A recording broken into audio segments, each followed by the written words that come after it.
Everyone, welcome to beat the street.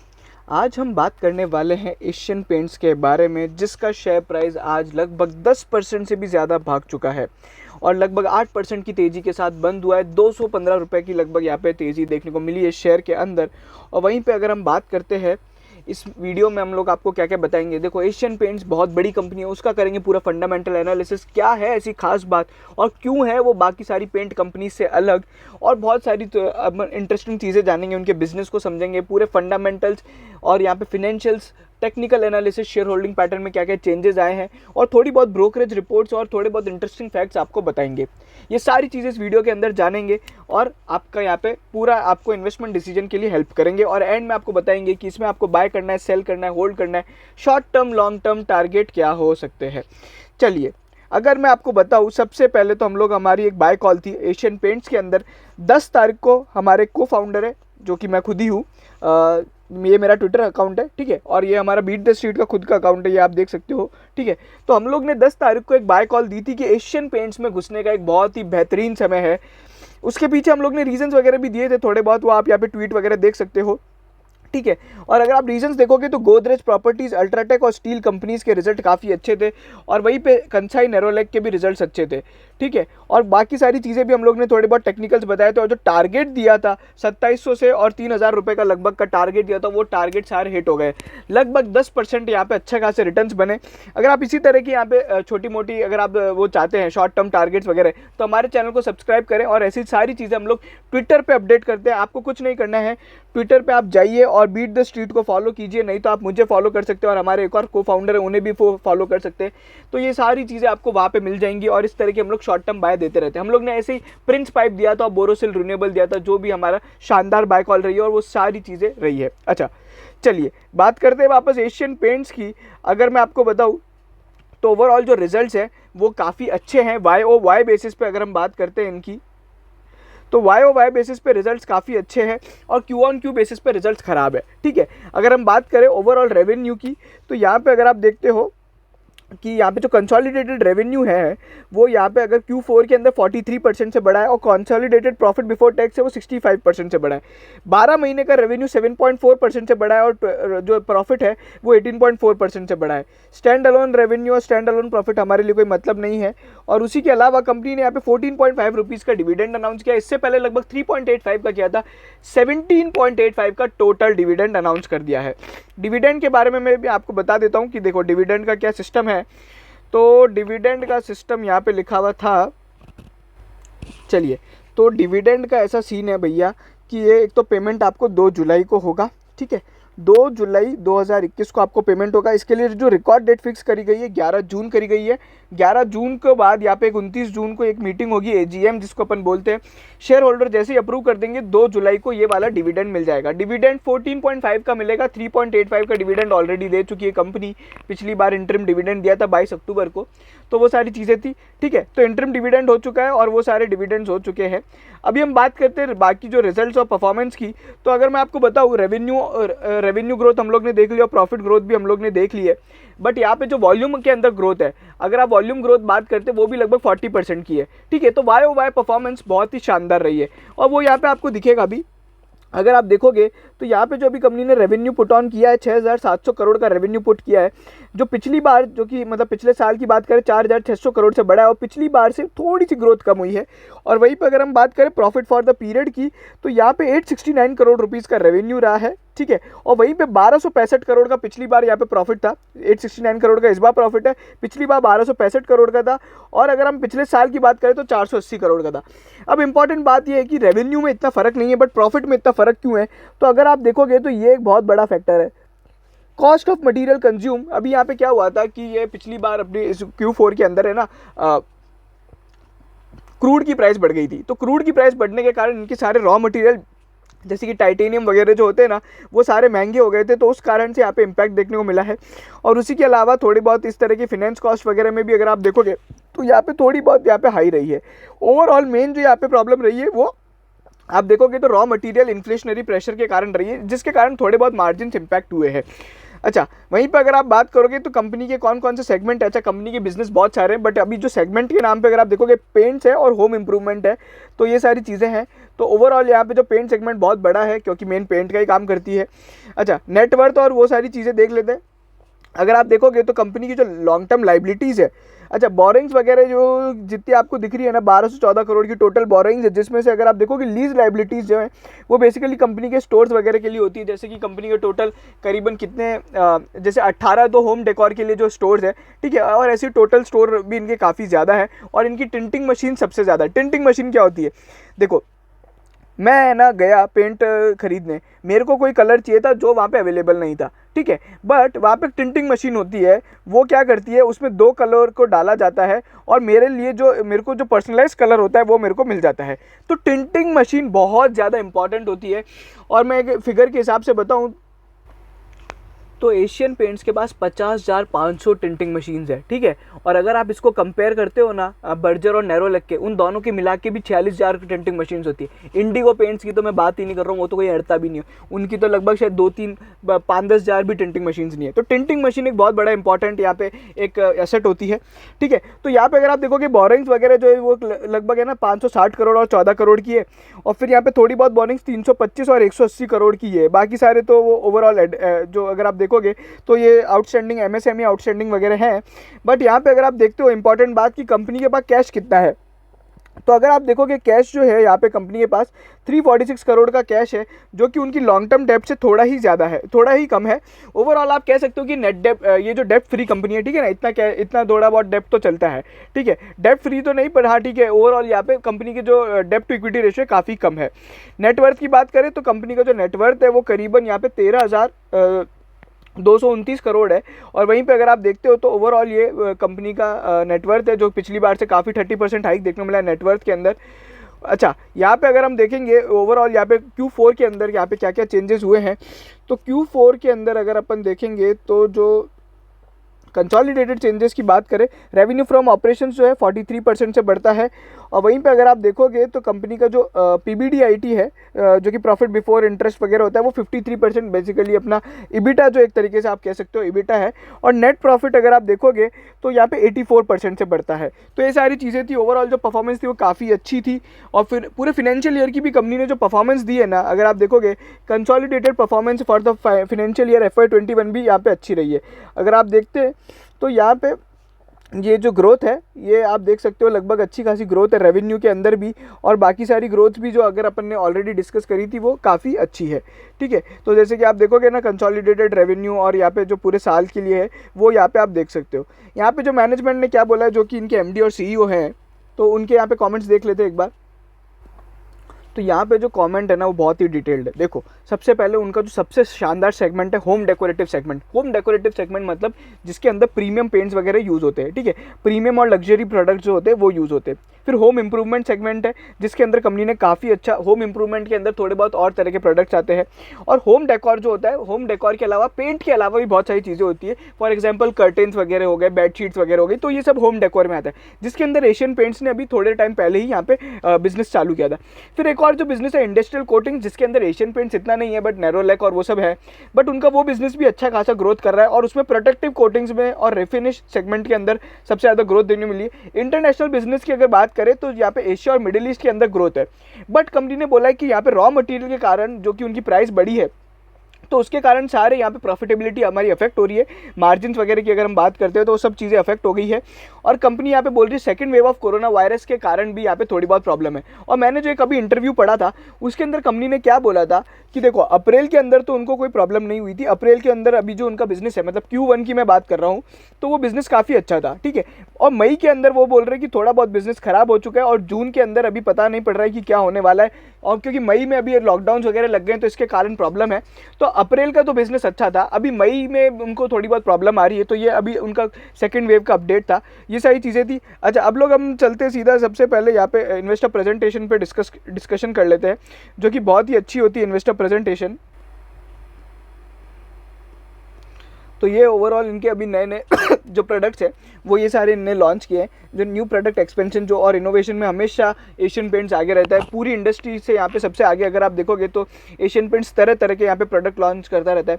फिर company यहाँ पे फिजिकल एक्सपीरियंस देता है, अगर आप देखोगे तो 450 कलर आइडियाज़, और अगर आप देखोगे 16 ब्यूटीफुल होम स्टोर्स है। अच्छा, होम स्टोर मतलब ब्यूटीफुल होम स्टोर का मतलब क्या होता है ना, आपको बिल्कुल स्टोर में घर जैसी फील आएगी। अगर आपका घर ऐसा पेंट करा लिया जाएगा तो कैसे कैसे लगेगा। और वहीं पे अगर आप देखोगे 150+ ईजी CR स्टोर्स है जो कि स्पेशलिटी स्टोर्स है, तो ये सारी चीज़ें हैं। और ओवरऑल 450+ स्टोर्स यहाँ पे कलर आइडियाज़ के स्टोर्स है, ठीक है। फिर कंपनी ने थोड़ी बहुत यहाँ पे है ना कोविड-19 के चलते सेफ पेंटिंग सर्विस चालू करी थी, जिसके अंदर यहाँ पे ओवरऑल यहाँ पे कंपनी ने बताया कि 50,000 साइट्स हम लोग ने अभी तक कवर करी है, और 85,000 अगर आप देखोगे तो सैन अशोर के अंदर करी। 2 यहाँ पे सर्विस चालू करी थी यहाँ पे अगर आप देखोगे तो यहाँ पे सेफ पेंटिंग सर्विसेज थी। फिर कंपनी के यहाँ पे जो ओवरऑल जो beautifulhomes.com एक इनका जो पोर्टल है, जहाँ पे मतलब है ना आप वर्चुअली विजिट कर सकते हो, उसके अंदर 45 लाख विजिटर्स थे, ठीक है। ये सारी चीज़ें मैं आपको इसलिए बता रहा हूँ क्योंकि ये एशियन पेंट्स है, और ये ही सारी वैल्यू एडिड सर्विस यहाँ पे कंपनी को सभी बाकी पेंट कंपनी से अलग करती है। फिर इनका जो ब्यूटीफुल होम सर्विस है, जिसके अंदर ये लोग इंटीरियर डिज़ाइनिंग वगैरह करते हैं और ये होम डेकोर वगैरह ये सारी चीज़ें आती है, तो वो सारी चीज़ें यहाँ पे ये लोग करते हैं, ठीक है। अगर हम बात करें यहाँ पे जो प्रोजेक्ट है, मतलब इंस्टीट्यूशनल जो बड़े बड़े प्रोजेक्ट्स में होते हैं ना, painting solution, water proofing solution, technology support, premium applicants. अभी एप्लीकेटर्स वगैरह क्या होते हैं, बेसिकली जो पिडीलाइट वगैरह बनाता है ना, उसी तरह के छोटे मोटे और ये लोग प्रोडक्ट बनाते हैं। और टोटल अश्योर और स्मार्ट अश्योर सर्विसेज वगैरह ये Q3 Q4 में दिए थे, जिसके कारण यहाँ पे सभी बड़े बड़े यहाँ पे जो इंस्टीट्यूशनल होल्डिंग्स है उसके अंदर यहाँ पे एक डिमांड अपटिक देखने को मिला है। और वहीं पे डोमेस्टिक डेकोरेटिव जो बिजनेस है उसके अंदर अगर आप देखोगे जो ग्रोथ हासिल करी है YoY बेसिस पे 48% यहाँ पे ग्रोथ हासिल करी, जो पिछली बार 33% थी। इसको अगर अपन Q-on-Q परफॉर्मेंस पे डिस्कस करते हैं तो ठीक है। और यहाँ पे जो ग्रोथ मोमेंटम था यहाँ पे ये पॉजिटिव रहा है Q4 के अंदर। उसी के अलावा यहाँ पे टायर 2, टायर 3 और 4 मार्केट्स के अंदर यहाँ पे ओवरऑल यहाँ पे डिमांड पिकअप हुई थी, ठीक है। और टायर 1 और मेट्रो सिटीज़ के अंदर यहाँ पे जो डिमांड है वो Q3 से भी अच्छी रही है, ठीक है। स्ट्रॉन्ग वॉल्यूम ग्रोथ है अगर आप इसको कंपेयर करते हो तो। और यहाँ पे कंपनी ने साफ बोला है कि मटीरियल प्राइस, जो कि मैं बार बार बोलता आ रहा हूँ, रॉ मटेरियल प्राइस के कारण इनके ग्रॉस मार्जिन इम्पैक्ट हो गए हैं, तो वो सारी चीज़ें थी। 13% यहाँ पे वॉल्यूम ग्रोथ है और 8% ग्रोथ यहाँ पे FY21 के लिए, तो ये सारी चीज़ें थी। और अगर आप यहाँ पे बात करते हो इनका इंटरनेशनल बिजनेस, तो इंटरनेशनल बिजनेस के अंदर अगर अपन देखें तो एशिया के अंदर कितनी ग्रोथ है वो यहाँ पे कंपनी ने बताया है। और वहीं पे अगर आप देखोगे तो जो एक और है मिडिल ईस्ट, उसके अंदर सबसे ज़्यादा ग्रोथ देखने को मिली थी, और FY21 में भी यही है। और बाकी थोड़ा बहुत साउथ पैसिफिक और अफ्रीका में काम करते हैं ये लोग, तो रोबस्ट परफॉर्मेंस देखी गई है। और वहीं पर अगर आप देखोगे इन जगह पे यहाँ पे थोड़ी बहुत प्रॉब्लम रही है। अच्छा, कंपनी ने थोड़ा बहुत प्रोडक्ट पोर्टफोलियो का एक्सपेंशन किया, प्रीमियम लग्जरी वगैरह, इमल्शंस वगैरह भी लाए हैं, जो अदर तरह के केमिकल्स होते हैं। सेफ पेंटिंग सर्विसेज वहाँ पे भी चालू करी है, और जिसके यहाँ पे कंपनी ने बताया कि Q4 पे वापस जो बोला है कि मटीरियल के कारण मार्जिन इम्पैक्ट हो गए हैं, ठीक है। बाकी ये आप देख सकते हो PBT और रेवेन्यू का यहाँ पे जो शेयर रही है, कैसे कैसे ग्रोथ देखने को मिली है, तो ये सारी चीज़ें। इंडस्ट्रियल बिजनेस के अंदर अगर अपन बात करते हैं तो जो रेवेन्यू रहा है इस बार Q4 के लिए जो रहा है वो 39% की ग्रोथ देखने को मिली है, ठीक है। वहीं पे अगर आप देखते हो जो AP वाला बिजनेस है, एशियन पेंट्स APG है और एक PPG बिजनेस है, तो ये अलग अलग तरह के 2 बिजनेस हैं, जिसके अंदर यहाँ पे अगर आप देखोगे 63% की ग्रोथ है Q4 के अंदर। और पूरे साल के लिए अगर आप देखोगे 11% की डी ग्रोथ देखने को मिली है, और 7% की यहाँ पे ओवरऑल यहाँ पे इसके PPG के अंदर ग्रोथ देखने को मिली है। तो अभी अगर आप देखोगे तो यहाँ पे जो ये PPG वाला है ये ऑटो सेक्टर को काम करके देता है, और सिक्वेंशियल ग्रोथ देखने को मिली है अगर आप देखोगे। और परफॉर्मेंस यहाँ पे स्ट्रॉन्ग ग्रोथ है ना, क्योंकि उनके वॉल्यूम्स भी बड़े थे, ऑटो सेक्टर ने अच्छा परफॉर्म किया था Q4 में। फिर वहीं पे अगर आप देखोगे इंडस्ट्रियल लिक्विड पेंट्स के अंदर भी यहाँ पे एक अच्छी खासी ग्रोथ देखने को मिली है, और वापस वही बोला है कि रॉ मटेरियल प्राइस के कारण यहाँ पे इम्पैक्ट देखने को मिला है। होम इंप्रूवमेंट जो सेक्शन है इनका, किचन बिजनेस और बाथ बिजनेस के अंदर भी यहाँ पे एक अच्छी खासी ग्रोथ है, जो आप स्क्रीन पे देख सकते हो, ठीक है। लगभग सभी में यहाँ पे अगर आप देखोगे ना तो डबल डिजिट ग्रोथ है। और वहीं पे अगर आप देखोगे तो यहाँ पे PBT लॉस जो था पहले, वो अब यहाँ पे वो अगर कंपनी अगर आप देखोगे ना तो फुल ईयर लॉस यहाँ पे अगर आप देखोगे, जहाँ पहले 41 करोड़ का लॉस होता था, अभी इस बार 21 करोड़ का हुआ है। तो होम इंप्रूवमेंट बिजनेस अभी नया नया है, और किचन सेगमेंट थोड़ा ओवरऑल नया है, तो इनके लिए अभी प्रॉब्लम है। और वहीं पर बाथ बिजनेस के अंदर भी ओवरऑल यही प्रॉब्लम है। तो ये जो इनका नया नया ग्रोइंग बिजनेस है, जिसके अंदर थोड़ी बहुत शुरू में यहाँ पे प्रॉब्लम्स रहेंगी, बट कंपनी ने यहाँ पे परफॉर्म अच्छा किया है, तो ये सारी चीज़ें हैं। अच्छा, अगर आप देखोगे स्टैंड अलोन रिजल्ट्स, तो स्टैंड अलोन रिजल्ट्स आप देख सकते हैं Q4 के अंदर, या फिर सारी जो चीज़ें हैं ये आप देख सकते हो। जो PBDIT EBITDA मार्जिन होता है ये अपना बेसिकली ये वो है, और वो आप यहाँ पे देख सकते हो वो 1.62% से बड़ा है। कंसोलिडेटेड की बात करें तो 1.2% से बड़ा है रेवेन्यू के अंदर अगर हम बात करते हैं तो। और ये सारी जो ग्रोथ है ये आप यहाँ पे देख सकते हो कि कैसे कैसे यहाँ पे ओवरऑल ग्रोथ आपको देखने को मिली है। तो ये जो परफॉर्मेंस थी ओवरऑल डबल डिजिट यहाँ पे शानदार ग्रोथ है। अच्छा, ROCE जो कंपनी का है वो 36% का है, ROE 27% का है। मार्केट कैप यहाँ पे अगर आप देखोगे 24-33 बिलियन रुपीज़ हो चुका है। जो ओवरऑल यहाँ पे कंपनी की जो परफॉर्मेंस है वो काफ़ी शानदार रही है। डिविडेंड पे आउट की जो इनकी पॉलिसी है वो ओवरऑल यहाँ पे जो कंसिस्टेंट डिविडेंड पे आउट की कंपनी है। फिर ESG वगैरह जो कंपनी ने CSR वगैरह किया है उसके कारण ये सारी चीज़ें। फिर लुकिंग फॉरवर्ड स्टेटमेंट क्या है, देखो ये ओवरऑल आउटलुक है ना, ये आउटलुक है यहाँ पे आने वाले टाइम के लिए Q1 के लिए अगर आप बात करो, जैसे कि मैंने कहा था यहाँ पे एक इनने प्राइस इम्पैक्ट लेके आए हैं, क्योंकि यहाँ पे मैंने आपको बताया ना रॉ मटेरियल बार बार प्रॉब्लम कर रहा था, तो कंपनी ने 1 मई से 2.8% यहाँ पे प्राइस इंक्रीज किया है। और कंपनी के मैनेजमेंट ने क्या बोला है, बहुत ही अच्छी बात बोली थी कि देखो 15,000 का काम होता है पेंट का, है ना, एक नॉर्मल वो उन्होंने बताया था। अगर उसमें 500 रुपये 400 रुपये से इम्पैक्ट आ जाता है ना तो कोई फर्क नहीं पड़ता एक छोटे कस्टमर को, ओवरऑल बड़े कस्टमर्स को फर्क पड़ता है क्योंकि उनका वॉल्यूम ऑफ बिजनेस ज़्यादा होता है। उनका 15,000 का नहीं, उनका 15 लाख का काम होता है, तो थोड़ा बहुत इम्पैक्ट आता है। बट कंपनी ने यहाँ पे है ना प्राइस इंक्रीज करी है जिसका इम्पैक्ट हमें Q1 में देखने को मिलेगा। बट Q1 में वॉल्यूम ग्रोथ थोड़ी कम रहेगी, तो ओवरऑल आपकी जो है ना प्राइस इंक्रीज और वॉल्यूम जो ग्रोथ कम होगी, तो उसके कारण यहाँ पे एक रिजल्ट थोड़े म्यूटेड रहेंगे। अच्छा, फिर कंपनी ने बोला है कि यहाँ पे डायनामिक मैनेजमेंट है, इवॉल्विंग बिजनेस कंडीशंस को यहाँ पे देख रहे हैं। वैक्सीनेशन रोल आउट एक बहुत बड़ा इंपॉर्टेंट है जिसके कारण यहाँ पे ये सारी चीज़ें होंगी। अनसर्टेनिटी है India as well as other, अगर आप देखोगे साउथ एशिया में जहाँ पे थोड़ा बहुत कोविड-19 फैल रहा है। और वहीं पे अगर आप देखोगे इनपुट प्राइसेस दिसंबर 20 में यहाँ पे चालू हुई थी, बट उसका इम्पैक्ट ये लोग अभी लेके आए 2.8% से, तो ये सारी चीज़ें हैं। अच्छा, यहाँ पे कुछ इंपॉर्टेंट बात मैं अगर आपको बताऊँ जो मेरे को बहुत अच्छी लगी यहाँ पे एशियन पेंट्स के बारे में, तो मैं आपको बताता हूँ यहाँ पे क्या क्या हो रहा है वहाँ पे। ये हमारा टेलीग्राम चैनल है जहाँ पे हम लोग सभी तरह के अपडेट्स यहाँ पे रियल टाइम बेसिस पे डालते हैं। ये ऑटोमेटेड फीड है, ठीक है, इसके अंदर यहाँ पे हम कुछ भी नहीं करते, ये कंप्यूटर बेसिस से यहाँ पे सभी बड़े बड़े न्यूज़ सोर्सेज से यहाँ पे ऑटोमेटिक डायरेक्ट न्यूज़ अपडेट हो जाती है, भले CNBC हो, TV18 हो, कोई भी हो। ब्रोकरेज रिपोर्ट्स की अगर आप बात कर लो, यहाँ पे अगर आप देखोगे बहुत सारी ब्रोकरेज रिपोर्ट्स आपको देखने को मिलेगी, ठीक है, तो वो सारी जैसे ये अभी UPL CLSA की कोई रिपोर्ट आई है, तो ये सारी चीज़ें। अच्छा, ब्रोकरेज टारगेट की अगर हम बात करें ना तो उनके कोई टारगेट्स इतने खतरनाक नहीं है। अगर आप एशियन पेंट्स की अगर हम बात करते हैं तो ये लोग जो टारगेट दे रहे हैं वो सारे टारगेट तो एकदम ख़राब है। देखो ये रिड्यूस, होल्ड और बाय, यहाँ पे 2800 का टारगेट है प्रभुदास लीलाधर का। फिर अगर आप बड़ा टारगेट देखते हो तो दौलत कैपिटल ने दिया है 2775 का, जो आज हिट होता हुआ दिखाई दिया है। अच्छा, क्रेडिट स्विस का टारगेट 2800 रुपये का है, और यहाँ पे मैक्वायरी का टारगेट 2900 रुपये का है, मॉर्गन स्टैनले का टारगेट 3000 का है। और उसके अलावा जो बाकी बड़े टारगेट है, फिलिप कैपिटल जो फिलिप सिक्योरिटीज़ है 2950 का टारगेट, नोमुरा का टारगेट 3000 न्यूट्रल रेटिंग के साथ है। तो ओवरऑल यहाँ पे ब्रोकरेज टारगेट बहुत ही मिक्स है। बहुत से लोगों ने ज़्यादातर यहाँ पे अगर आप देखोगे ना तो रिड्यूस टारगेट्स दिए हैं। इसके पीछे इम्पैक्ट ये है कि Q1 के कारण यहाँ पे ओवरऑल बहुत ज़्यादा प्रॉब्लम है, ठीक है, तो उसका आउटलुक यहाँ पे ओवरऑल ख़राब दिखता है। और बाकी आप यहाँ पे एक बहुत ही इंपॉर्टेंट चीज़ देखोगे, जैसे कि मैंने कैसे पता लगाया कि है ना ये सारी कंपनीज़ में अभी तेज़ी देखने को मिलेगी। मैंने जो 10 तारीख को बाय कॉल दी थी उसके पीछे रीजंस थे कि यहाँ पे बाकी जो कंपनीज़ है सीमेंट और स्टील और अपना जो गोदरेज प्रॉपर्टीज़ है जो हाउसिंग में, उसके नंबर्स बहुत अच्छे थे। और ऐसे का ऐसा सेम पैटर्न बिल्कुल है ना पीडीलाइट में भी देखा गया। पीडीलाइट की अगर आप बात करते हो ना तो पीडीलाइट के अंदर भी बिल्कुल वही ग्रोथ पैटर्न्स है और वही सारी चीज़ें हैं, जितनी भी ये सिमिलरिटीज़ है आप यहाँ पे देख लेना। वैल्यूएशंस अगर आप देखोगे ना लगभग बिल्कुल यहाँ पे 65 की पी पे यहाँ पे वैल्यू करने वाले ये लोग स्टॉक्स हैं। और Q4 के अंदर यहाँ पे ओवरऑल प्रॉब्लम जो उन्होंने बताई है कि वो Q1 के कारण हो सकती है, और यही बिल्कुल कि एकदम सेम का सेम पैटर्न है। तो यहाँ पे एक बहुत ही अच्छा एनालिसिस है जो हम लोग ने यहाँ पे पोस्ट ऑन किया था, ठीक है। फिर मैनेजमेंट की कमेंट्री है जो कि काफ़ी अच्छी है, बट यहाँ पे जो मैंने ओवरऑल इम्पैक्ट जो देखा है वो मैंने सारी चीज़ें आपको मोटा मोटी बता दी है, ठीक है। तो ये सारी चीज़ें थी जो मैंने आपको डिस्कस करनी थी। अब मैं आ जाता हूँ यहाँ पे थोड़ी बहुत वैल्यूएशंस पे बात कर लेते हैं कि इसके वैल्यूएशंस कैसे हैं। अगर आप बोरिंग्स की बात करते हो ना तो ये जो बोरिंग्स है ये अगर आप देखोगे तो ओवरऑल बोरिंग्स कैसे यहाँ पे दिख रही है तो थोड़ी बहुत कम हुई है, ठीक है। करंट लाइबिलिटीज़ में भी अगर आप बात करोगे तो यहाँ पे थोड़ी बहुत यहाँ पे ये बढ़ गई है। तो ओवरऑल ये सारी चीज़ें थी। नेटवर्थ की बात करी 12,710 करोड़ का इनका नेटवर्थ है, ठीक है। तो यहाँ पे अगर आप देखोगे EV टू EBITDA रेशो जो है बहुत ज़्यादा हाई है, ठीक है, बहुत ही हाई है। अगर आप देखोगे लगभग है ना 10-15 का होता है, ये बहुत ज़्यादा हाई है। प्राइस टू बुक रेशो जो 10 का होता है वो 19 का है।